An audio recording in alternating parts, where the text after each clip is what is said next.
Yes, well, Mr. Russell, speaking of Europe now, with Europe's weapon dependency, will they be able to swiftly mitigate the risk of a potential kill switch on the US systems?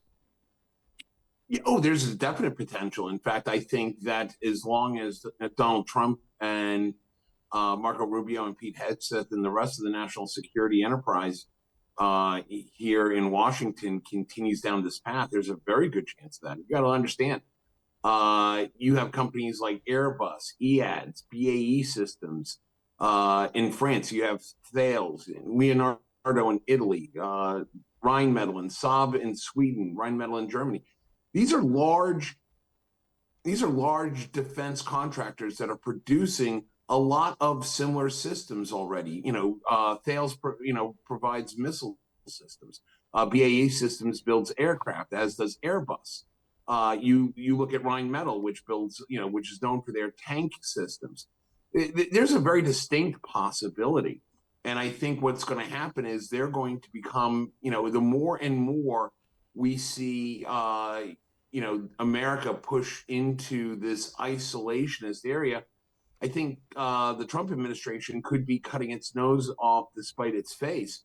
The reality is, you are talking about just shy of $100 billion in annual revenue for defense contractors such as Lockheed Martin, Northrop Grumman, General Dynamics, RTX, the old Raytheon.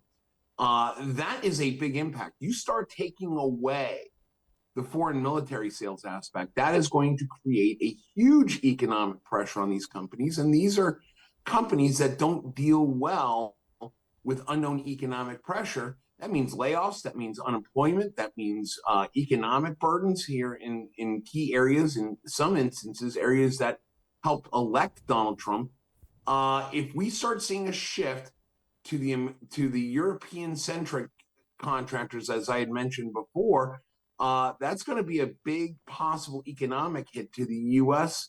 economy, and that's not going to bode well for Donald Trump. I think that they're going to have to take a very serious look at how this goes down, or else they're going to risk even further, not just the geopolitical, the diplomatic, and the allied relationships, but they're going to have to look at the domestic economic impact.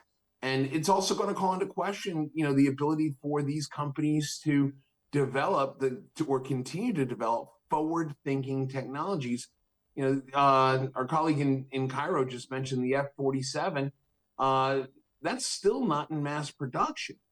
And if there's not a global joint strike fighter or a joint fighter capability that Boeing's going to manufacture, if they start building it in Europe and keeping it to themselves, that reduces the market. And we could see the same thing happen in Asia as well.